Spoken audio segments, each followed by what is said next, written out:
Hey, I'm Peter Franson from christiangeekcentral.com and Spirit Blade Productions. If you're already a fan of horror games, this review is probably not for you, but thanks for stopping by. Still Wakes the Deep, made by the Sumo Digital studio The Chinese Room, is the first horror game I've really played, certainly for in my own enjoyment that I enjoyed. Certainly the only one I've played from beginning to end. And the first quote-unquote walking simulator that I've ever played. Although this one certainly didn't feel boring in the way that label might imply.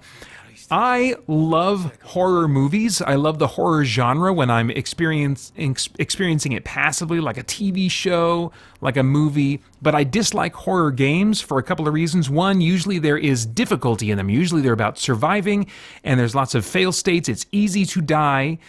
But I mean, when I'm watching horror movies, and if somebody dies, then they don't reset the time period, like the time like 5 minutes ago, or I have to go back and watch that part of the movie again. No, the movie keeps going, and so I want the experience, the movie, whatever that I'm creating as I play, to keep going. So I don't like the fail states, the difficulty, the pushback in that sense mechanically from most horror games. The other reason I don't play horror games is because giving me agency to move deeper into a 3D space just intensifies things. When I'm watching something passively, I'm forced to watch the characters go deeper into a situation that I would never go into. But it's another thing to give me control and say, Pater, push forward into the scary places. So I really needed something that wasn't going to be difficult and also, weirdly enough, was not going to be too scary, even though I love horror movies. I love John Carpenter's The Thing. I love Lovecraftian horror, and both of those are clearly major inspirations for Still Wakes the Deep. I had heard that this was more walking simulator than survival horror, and I used the story difficulty just in case, which it doesn't give you much detail on what exactly that means. It just means you're kind of less likely to die. And I died pretty rarely and not with much frustration. I'll get to that in a minute. Anyway, you play as McCleary in a first-person perspective. He's a man with a troubled marriage that is working on an oil rig kind of to evade the police because something bad went down that he was a part of, and the police are going to be wanting him for questioning about it, understandably, as you kind of learn more of what happened. And so he's just trying to wait for things to cool down, hoping that, the people involved will cool off, drop the charges, all that kind of stuff. Well, while he's out on this rig, doing what's probably maybe some temp work in his mind, the oil rig hits something as it's drilling deep in the ocean. It's far out in the ocean, and it hits something deep under the ocean that then comes up and terrorizes the crew, changing them and increasingly taking over the rig. And so you are trying as McCleary to gather survivors and get off the rig, basically. And you're just running into problem after problem as the rig is slowly falling apart, and as, of course, this entity is becoming more pervasive throughout the entire rig, becoming more and more dangerous in different ways. Most of the characters felt indistinguishable, which isn't great for a horror-type experience, but a small handful did become familiar to me, and I certainly cared about the protagonist, McCleary, even as he is a very flawed character. In fact, that's part of what makes his story satisfying, is seeing his arc in terms of like his flaws and his growth. The monster and horror designs are very reminiscent of The Thing and Color Out of Space and The Void, if you've seen those movies. The characters are just being horrifically taken over and absorbed by this entity. And in presentation and gameplay, I would say this is probably exactly what I want in a horror game. It's giving me all those horror feels. It's putting me in this horror world, but it's not a bunch of cheap jump scares. I really don't like jump scares in horror. I like things that unsettle me, not that, cheaply jump, because then where's the replay value in watching that movie again? The jump scare's coming. It's lost its power. So I like stuff that unsettles me, that creeps me out. And so this was definitely giving me that. And the gameplay did not have the pushback that I think a lot of survival horror games do. It's very linear, but I still found myself using the quest marker that you can, at a touch of a button, and I was tapping it a lot, have show up to show you, okay, go toward this marker, to get to your next objective. Even though it's very linear, I was still using that a lot. They also use the whole like yellow paint or yellow objects and stuff to indicate this is a thing that you should go toward. This is kind of your path here. We've seen that in all kinds of games, yellow or orange or whatever. And there was one reviewer that was kind of like that was too much for them. For me, it didn't bother me at all, because as someone that's sensitive to horror game scares and the atmosphere in horror games, the linearity and the markers that I could bring up anytime were welcome, because I was often too busy feeling creeped out to have a clear head for playing. So as I said at the top, if you're a veteran horror game player, my perspective is not going to be one that's, I think, going to be very helpful to you unless you want to recommend this to someone that you would like to get into horror games, because I found it to be a very great starting point for me, an easy entry point, even though it still felt plenty tense. Now, a few times I died from missing a jump or not doing what are some very simple button prompts that come up on the screen, QTEs as they're also called. But my deaths were mostly because I was taken by surprise, and it was like, oh, you're falling, suddenly do this command, and I'm like, oh crap, and it wants me to like hold down the left trigger, but then at the same time I'm not supposed to. It doesn't really necessarily tell me I'm not supposed to let go of the right trigger, because holding the right trigger is what's constantly keeping you hanging onto the ladder you're on, or the whatever you're climbing. And so I just had to get used to some of those controls and tell myself, okay, be ready to press one of these two buttons if something suddenly happens and you lose your footing or whatever. So that took a little bit to kind of get into. I don't think fast, so I mean that was working against me as well. The autosave is pretty generous, and of the handful or so times that I died, only one or two required me to repeat material more than once. And it was just like less than 30 seconds of material that I was repeating. There was probably just 2 moments of brief frustration for me in the 6 hours and 20 minutes that it took to finish the game.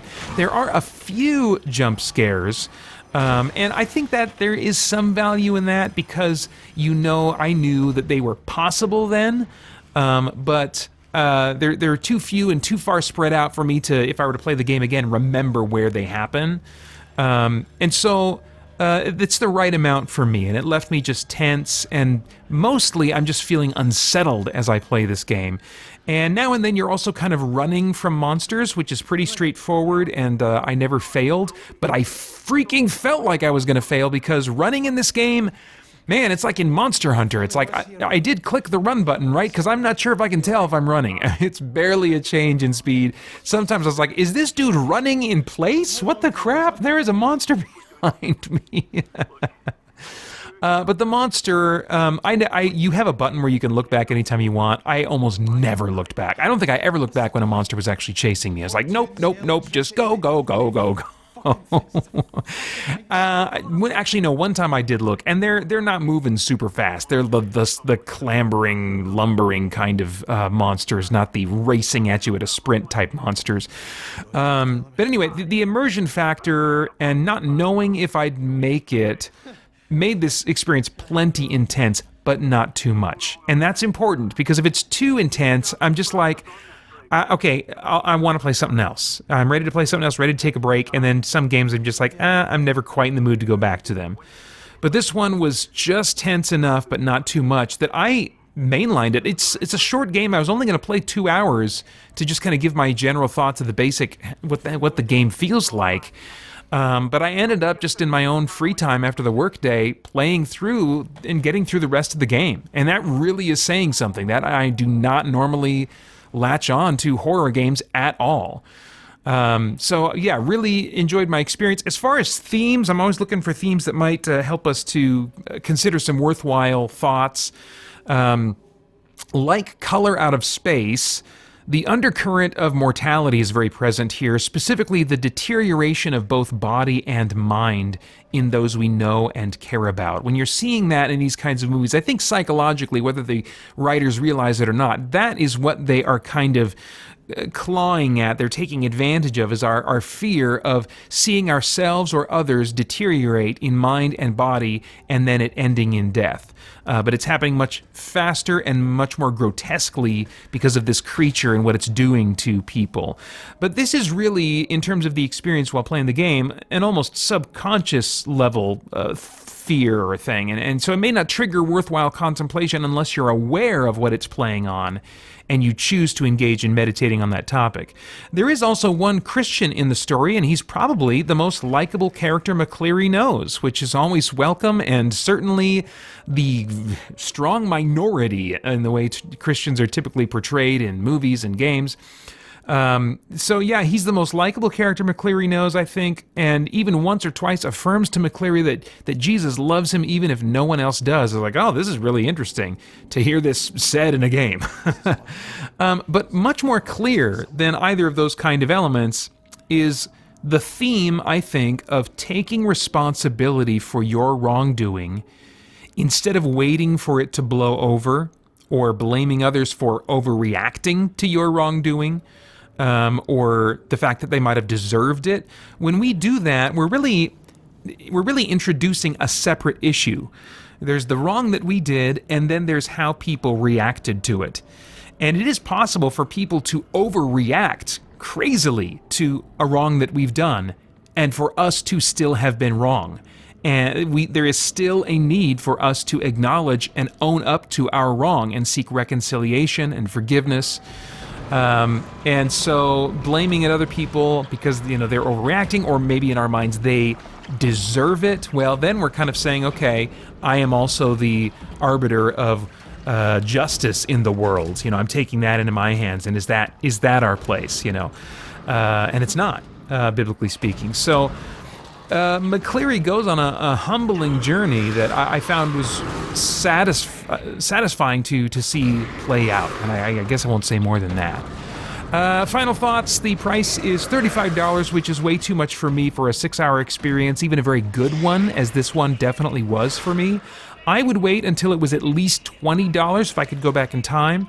If I had not played it, I would tell myself, Peter, this is worth $20 to play for the first time and then own. And a really good deal on this for me right now would be $12 or less. At that point, I might just consider getting Game Pass for a month, which is what I did this time. However, I will probably want to own this one eventually. It takes place during the Christmas season, with Christmas trees appearing several times, and I'm always interested in finding bite-sized Christmas-themed game experiences to make a part of my traditions throughout December. This could very easily become a Christmas tradition for me. It's like almost like the Thing, the Christmas special, except this creature isn't mimicking other people, it's just doing the other horrible Thing stuff. But I'm still going to need that price to come down to $12, $15 or lower before I pull the trigger on a purchase, especially now that I've played it once already, and it doesn't have multiple endings or the replay value elements that I look for, like New Game Plus. Still, though, a great experience at the right price, I think. So those are all of my thoughts for now on Still Wakes the Deep.